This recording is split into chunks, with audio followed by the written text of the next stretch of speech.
കേരളത്തിന്റെ പുതിയ മുഖ്യമന്ത്രിയായിട്ട് കെ.സി. വേണുഗോപാൽ വരും എന്നത് സംബന്ധിച്ചുള്ള കൃത്യമായ സൂചനകളാണ് ഏറ്റവും ഒടുവിൽ പുറത്തു വരുന്നത്. ഇത് സംബന്ധിച്ചുള്ള ഔദ്യോഗിക പ്രഖ്യാപനം കേരളത്തിൽ നടത്തുന്നതിനെ കുറിച്ചാണ് ആലോചിക്കുന്നത്. ഇപ്പോൾ മുഖ്യമന്ത്രി സ്ഥാനത്തെക്കുറിച്ച് വലിയ തർക്കങ്ങളില്ല എന്നൊക്കെ നമുക്ക് തോന്നും. പക്ഷേ കെ.സി. വേണുഗോപാലിന് എന്താണ് വി.ഡി. സതീശനേക്കാൾ അധിക യോഗ്യത? വി.ഡി. സതീശനല്ലേ ശരിക്കും പട നയിച്ചത്? ഈ രീതിയിലേക്ക് ചർച്ച വന്നു. ഇപ്പോൾ ഹൈക്കമാൻഡ് ഇടപെട്ടതുകൊണ്ട് സോഷ്യൽ മീഡിയ തർക്കവും ബഹളവും ഒന്നും ഇല്ലാതെ പോകുന്നു. പക്ഷേ മുഖ്യമന്ത്രിയെ പ്രഖ്യാപിക്കുന്ന ആ നിമിഷം മുതൽ എന്തായിരിക്കും കേരളത്തിൽ സംഭവിക്കുകയെന്ന് പറയില്ല. വി.ഡി. സതീശനല്ലേ ശരിക്കും മുഖ്യമന്ത്രി ആകേണ്ടത്? അല്ല, അങ്ങനെ എനിക്കതിൽ പ്രത്യേകിച്ച് അഭിപ്രായമൊന്നുമില്ല. ഈ മൂന്ന് പേരും തമ്മിൽ ഒരു വ്യത്യാസവും ഞാൻ കാണുന്നില്ല. പട നയിച്ചു എന്നൊക്കെ പറഞ്ഞ് ഇപ്പോൾ എന്ത് പട നയിച്ചു എന്നാണ്. ഈ ഏതോ സിനിമയിൽ മോഹൻലാലിനോട് എൻ.എഫ്. വർഗീസ് ചോദിക്കുന്നു, ഉസ്താദ് അങ്ങനെ എൻ.എഫ്. വർഗീസ് പുച്ഛരസത്തിൽ ചോദിക്കുന്നു, ബിസിനസ് ആണെന്ന് പറഞ്ഞു. എന്ത് business? What exactly it is? Mohanlal പതറിപ്പോകുന്നു. കാരണം മോഹൻലാലിന് എന്തൊക്കെയോ കള്ളത്തരങ്ങളൊക്കെയാണ്. അപ്പം പിന്നെ ജനാർദ്ദനൻ കയറി രക്ഷപ്പെടുത്തുന്നു. കുറച്ച് കൺസ്ട്രക്ഷനാണ്, തേയിലത്തോട്ടമുണ്ട്, അതൊക്കെ പറഞ്ഞിട്ട്. അപ്പോൾ ഇതുപോലെ വി.ഡി. സതീശനോട് രാഹുൽ ഗാന്ധി ചോദിക്കുകയാണെന്ന് വെച്ചോ, നിങ്ങൾ ഏത് നയിച്ചു എന്താ കാര്യം എന്താ? അപ്പോൾ പിന്നെ ഇങ്ങേർക്ക് പറഞ്ഞ പോലെ തേയിലത്തോട്ടമുണ്ട്, ഏലത്തോട്ടമുണ്ടെന്നൊക്കെ പറയേണ്ടി വരും. എന്ത് നയിച്ചു എന്തായിരുന്നു? സത്യത്തിൽ ഈ കേരളത്തിലെ ജനങ്ങൾ പിണറായി വിജയൻ്റെ ഭരണത്തിനെതിരെ വോട്ട് ചെയ്തതാണ്. അപ്പോൾ എതിരെ വോട്ട് ചെയ്യുന്ന ആളാരാണുള്ളത്? ഇപ്പുറത്തുള്ളത് NDA.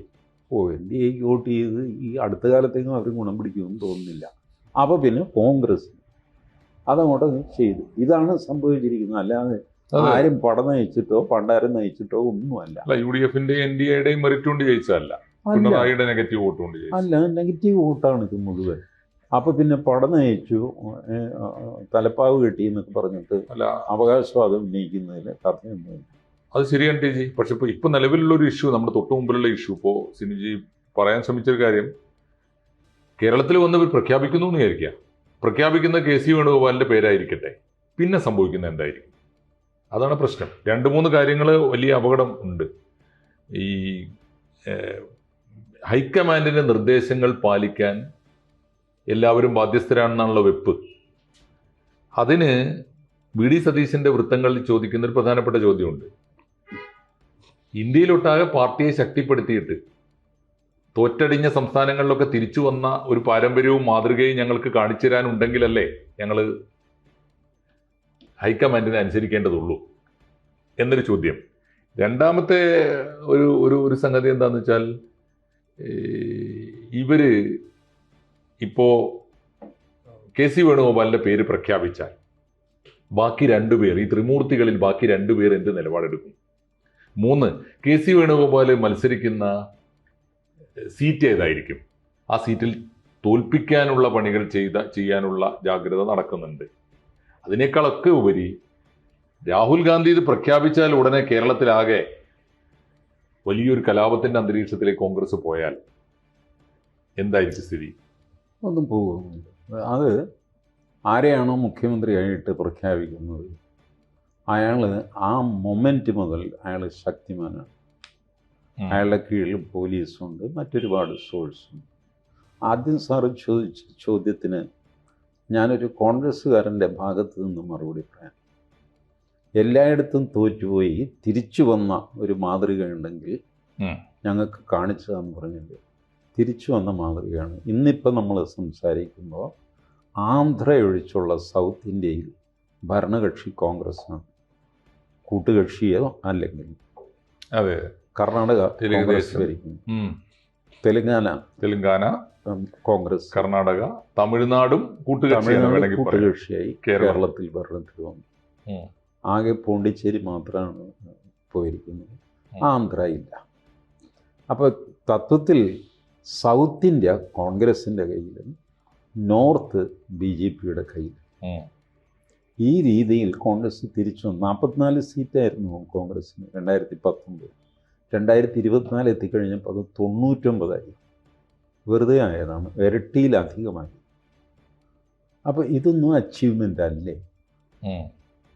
ഈ കോൺഗ്രസ്സുകാർ തന്നെ രാഹുൽ ഗാന്ധിയെ ഇങ്ങനെ കൊച്ചാക്കി കഴിഞ്ഞാൽ എങ്ങനെയാണ്? ഉം. എന്തുകൊണ്ടാണ് വിജയ് ആദ്യമായിട്ട് കോൺഗ്രസ്സിന് ഒരു അപേക്ഷ കൊടുക്കാൻ കാര്യം എന്താ? എൻ്റെ കൂടെ വരണമെന്ന് പറഞ്ഞിട്ട്. കോൺഗ്രസ് പ്രതിപക്ഷത്തായിരുന്നു, DMKയുടെ അലയായിരുന്നു, അവർ ഇന്ത്യ മുന്നണിയാണ്. ഇതൊക്കെ അറിഞ്ഞുകൊണ്ട് വിജയ് കോൺഗ്രസ്സിന് ഒരു അപേക്ഷ അയച്ചത്, വിജയ്ക്കൊരു സിഗ്നൽ പോയിട്ടുണ്ട്, തൻ്റെ അപേക്ഷ വന്നു കഴിഞ്ഞാൽ ഉടനെ അത് സ്വീകരിക്കും. കാരണം രാഹുൽ ഗാന്ധിക്ക് ഇത് ആവശ്യമായിരുന്നു, തമിഴ്നാട്ടിൽ ഭരണം കിട്ടുക എന്നുള്ളത്. ഭരണത്തിൽ ജൂനിയർ പാർട്ണർ ആയിക്കോട്ടെ, ചെറിയൊരു പാർട്ണർ 107ഉം 5ഉം തമ്മിൽ ഭയങ്കര വ്യത്യാസമുണ്ട്. പക്ഷേ അത് വേണം, കാരണം കോൺഗ്രസ്സിന് അത് ക്ലെയിം ചെയ്യാം. തമിഴ്നാട്ടിൽ ഞങ്ങൾ ഭരണത്തിലുണ്ട്, കേരളത്തിൽ ഭരണത്തിലുണ്ട്, കർണാടകത്തിലുണ്ട്, തെലങ്കാനയിൽ, ആന്ധ്ര മാത്രം ബാക്കി. വടക്കോട്ട് നരേന്ദ്രമോദിക്കാണ്. ശരി, അപ്പോഴും ഹിമാചൽ പ്രദേശ് കോൺഗ്രസ് വടക്ക് ഒരു സ്റ്റേറ്റ് ഉണ്ട്, ഒരു എക്സെപ്ഷൻ അവിടെ ഉണ്ട്.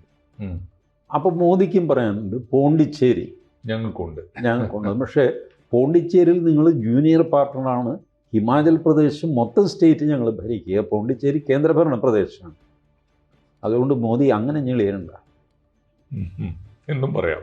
ദക്ഷിണേന്ത്യ ഞങ്ങളുടെ കയ്യിലാണ്, ഇനി ആന്ധ്രയിലെ ബാക്കിയുള്ളൂ, അത് ഞങ്ങൾ അടുത്ത തെരഞ്ഞെടുപ്പ് വർക്കൗട്ട് ചെയ്യാം. അപ്പോൾ ഇതെല്ലാം ചെയ്ത KC വേണുഗോപാൽ സ്പോക്സ് പേഴ്സൺ വേണമല്ലേ DG പോലെ? അതിൻ്റെ ഒരു കുറവുണ്ട് അവർക്ക്.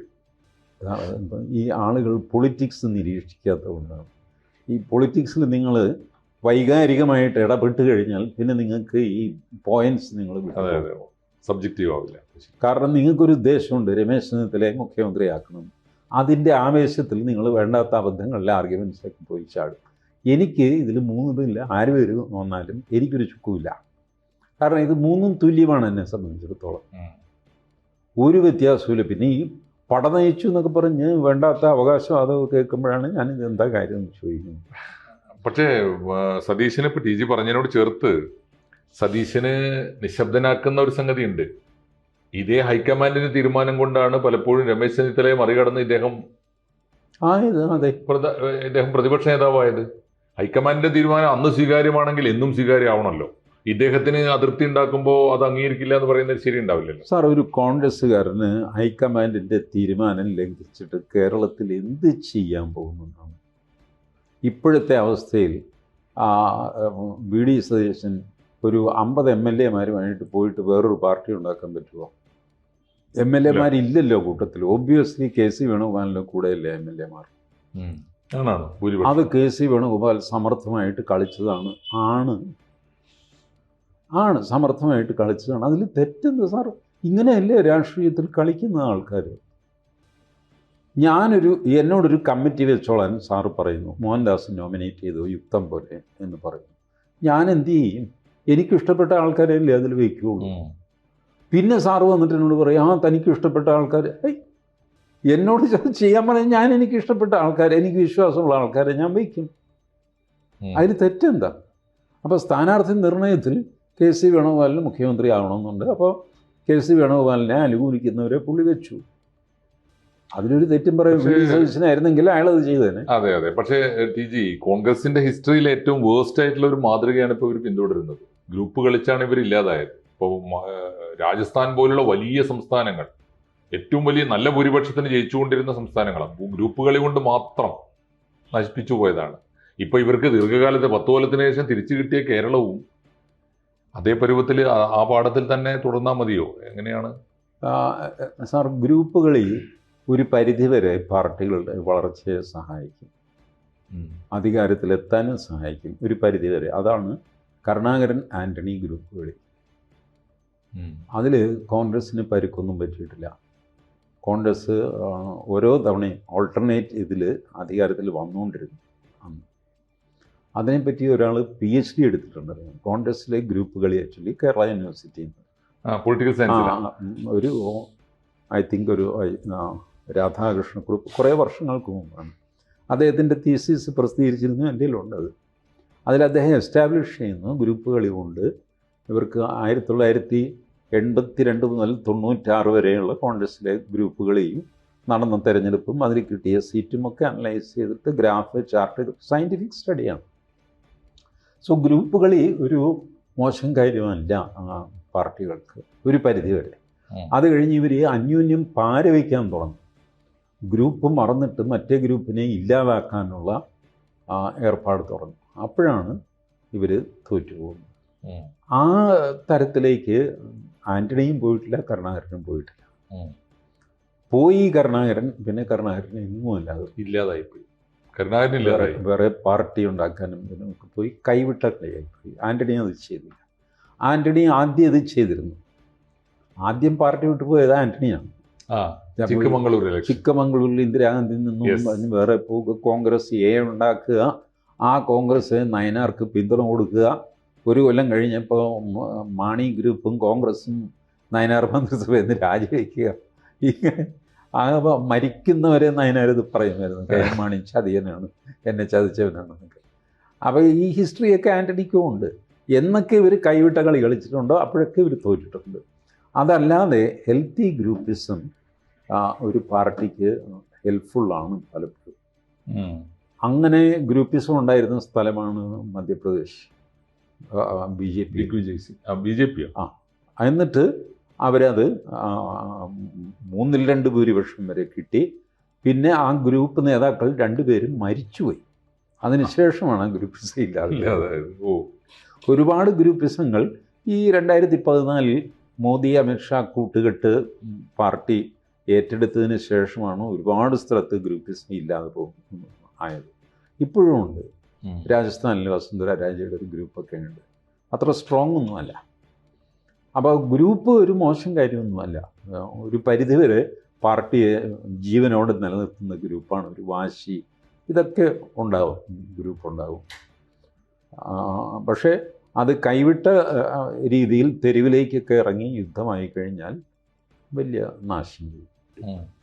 1991 അന്ന് പ്രതിപക്ഷ നേതാവായിരുന്ന കെ കരുണാകരനാണ് UDF നയിച്ചത്. സ്വാഭാവികമായിട്ടും കെ കരുണാകരൻ മുഖ്യമന്ത്രി. 2001 AK ആൻ്റണി ആയിരുന്നു പ്രതിപക്ഷ നേതാവ്.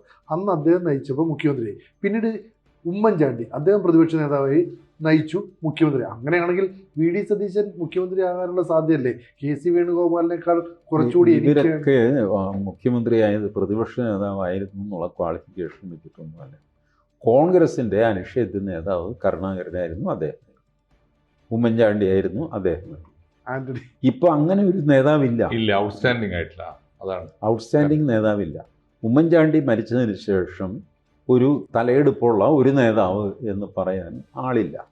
VD Satheesan, Ramesh Chennithala, KC Venugopal. അത് കറക്റ്റാണ് കേട്ടോ. ഇടക്കാലത്ത് വന്നൊരു ട്രെൻഡ് കണ്ടില്ലേ കോൺഗ്രസ്സിൽ? ഈ മുഖ്യധാരയിൽ എവിടെയും ഇല്ലാത്ത ആളുകളെ കൊണ്ടുവന്ന് പ്രസിഡന്റ് ആക്കാൻ തുടങ്ങിയതൊക്കെ. മുല്ലപ്പള്ളി രാമേന്ദ്രനെ കൊണ്ടുവന്നു, VM സുധീരനെ കൊണ്ടുവന്നു. ആ സമയത്താണ് സ്വാഭാവികമായി മന്ത്രി ആകേണ്ടിയിരുന്ന VD സതീശനെ മാറ്റി നിർത്തുന്നതും ഇതേ ഹൈക്കമാൻഡാണ്. അതിന് പ്രായശ്ചിത്തം പോലെയാണ് പിന്നെ അദ്ദേഹത്തെ പ്രതിപക്ഷ നേതാവാക്കി കൊണ്ടുവരുന്നത്. ഇതൊക്കെ എനിക്കൊന്നും ആ പഴയ രീതിയിലല്ല പോകുന്നത്. ജനസമ്മതിയുടെ അംഗീകാരമൊന്നും അല്ല ഇതൊന്നും ഈ പദവി. അങ്ങനെയാണെങ്കിൽ ഇവിടെ തർക്കങ്ങളൊന്നുമില്ല. സ്ഥാനാർത്ഥി നിർണ്ണയം പൂർത്തിയാക്കിയത്, ഈ മത്സരിക്കുന്ന കോൺഗ്രസ് സ്ഥാനാർത്ഥികൾക്ക് ഫണ്ട് എത്തിച്ചു കൊടുത്ത്, ഇതെല്ലാം ചെയ്തത് KC വേണുഗോപാൽ. അപ്പോൾ എണ്ണയിട്ട യന്ത്രം പോലെ പ്രവർത്തിച്ച KC വേണുഗോപാൽ മുഖ്യമന്ത്രി ആകട്ടെ എന്ന പോളിസിയാണോ വർക്കൗട്ട് ആവുക? അതുമല്ല. ഇപ്പോൾ മറ്റൊന്നും ചെയ്യാനില്ലാത്തപ്പോൾ പാർലമെൻ്ററി പാർട്ടിയിലെ ഭൂരിപക്ഷം നോക്കുക. ബാക്കി കാര്യങ്ങളൊക്കെ നോക്കിക്കഴിഞ്ഞാൽ അവിടെ ഇവിടെയൊക്കെ തടസ്സമുണ്ടാക്കും. KC വേണുഗോപാൽ കാശ് കൊണ്ടുവന്ന് കൊടുത്തു. അത് KC വേണുഗോപാലിന് ആ സ്ഥാനം ഉണ്ടായിരുന്നുകൊണ്ട്. വേണുഗോപാലിന് പകരം രാജഗോപാലാണ് അവിടെ ഇരുന്നെങ്കിൽ രാജഗോപാൽ കാശ് എത്തിച്ചേനെ. ഫണ്ടല്ലേ കൊടുക്കുന്നത്? ഇയാള് വീട്ടിലടിച്ചുകൊണ്ട് വന്ന നോട്ടൊന്നും അല്ലല്ലോ. അതുകൊണ്ട് ആ മഹത്വമൊന്നും പറയാൻ പറ്റില്ല. അപ്പോഴാണ് രാഹുൽ ഗാന്ധി, മല്ലികാർജ്ജുൻ ഖർഗെയൊക്കെ നോക്കുന്നത്. ശരി, പാർലമെൻ്ററി പാർട്ടിയിൽ ഭൂരിപക്ഷം ആർക്കാം? KC വേണുഗോപാലിന്. അപ്പോൾ അയാൾ തന്നെ. അതൊരു പ്രിൻസിപ്പിളാണ്. കാരണം ഭരണഘടനാപരമായ പ്രിൻസിപ്പിൾ അതാണ്. MLA-മാർ ചേർന്നിട്ട് അവരുടെ നേതാവിനെ തിരഞ്ഞെടുക്കണം, അയാളാണ് മുഖ്യമന്ത്രി എന്നാണ് ഭരണഘടനയിലെ വകുപ്പ്. പക്ഷേ തിരഞ്ഞെടുക്കുന്നത് ഹൈക്കമാൻഡും അവരിവരൊക്കെ ചേർന്നിട്ടാണെന്നുള്ളത് ഭരണഘടനയ്ക്ക് പുറത്തുള്ള ആക്ടിവിറ്റിയാണ്. ഇതിൽ യഥാർത്ഥ സങ്കടം അവസാനം പ്രതിപക്ഷ നേതാവ് ആകേണ്ട നേരത്ത് ആകാനും പറ്റിയില്ല, ഇനി മുഖ്യമന്ത്രി ആവേണ്ട നേരത്ത് ആവാനും പറ്റിയില്ല. ഈ 2 സങ്കടങ്ങൾ ഒരുമിച്ച് പങ്കിടുന്ന ഒരാൾ RC ആയിരിക്കും, രമേശ് ചെന്നിത്തല. അല്ല, പ്രതിപക്ഷ നേതാവ് ആകേണ്ട സമയത്ത് ആയല്ലോ. 16 മുതൽ 21 വരെ അദ്ദേഹമായിരുന്നു പ്രതിപക്ഷ നേതാവായിരുന്നു. അത് കഴിഞ്ഞ് 2021 രമേശ് ചെന്നിത്തലയുടെ തലയ്ക്ക് മുകളിലൂടെ വി ഡി സതീശൻ വന്ന പ്രതിപക്ഷ നേതാവ്. ശരി. 2021 ഈ പറഞ്ഞ പോലെ പാർലമെന്ററി പാർട്ടിയിൽ രമേശ് ചെന്നിത്തലയ്ക്കായിരുന്നു ഭൂരിപക്ഷം. അത് മറികടന്നാണ് വി ഡി സതീശനെ വെച്ചത്. ഈ മുഖ്യമന്ത്രി സ്ഥാനം നീട്ടി പോകുമ്പോൾ 10 വർഷം കൊണ്ട് എങ്ങനെയാണോ LDF കേരളീയ ജനതയെ വെറുപ്പിച്ചത്, അത് 10 ദിവസം കൊണ്ട് ഭരണത്തിലേറിയാൽ കോൺഗ്രസ് വെറുപ്പിക്കുമോ? അത് ഈ വെറുപ്പ് എന്ന് പറയുന്നത് ഒരു 10 ദിവസം നല്ല കാര്യം ചെയ്തു നോക്കിയേ ജനങ്ങൾ മറതാണ്.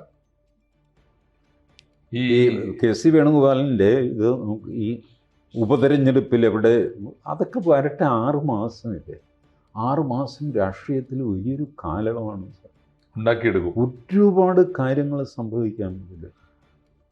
6 മാസത്തിനുള്ളിൽ എന്തൊക്കെ സംഭവിക്കും ആർക്കറിയാം. ഈ എനിക്കറിയാം, നമ്മുടെ അക്ബറിൻ്റെ സഭയിൽ ബീർബൽ, അക്ബർ ഒരിക്കൽ ഒരു കുതിരയെ കൊണ്ടുവന്ന് നിർത്തി 5 കൊല്ലം തരാം, ഈ കുതിരയെ പറപ്പിക്കണം, ഇതാണ് ആവശ്യം. എല്ലാവരും പേടിച്ചു മറിയാം, നടക്കുന്നില്ല, കുതിര പറക്കില്ല, എങ്ങനെ പറക്കാൻ. ബീർബൽ പറഞ്ഞു ഞാൻ പറപ്പിക്കാം. അക്ബർ കുതിരയെ ഏൽപ്പിച്ചു. ശരി നീ നോക്ക്. അക്ബർ പോയി. ബാക്കിയുള്ളവർ കൂടി ബീർബലിനോട് പോയി എന്ത് പരിപാടിയാണ് നീ എന്തായാലും. ബീർബൽ പറഞ്ഞു എടാ 5 വർഷമില്ലേ, ഇതിനിടയ്ക്ക് എന്തൊക്കെ സംഭവിക്കാം.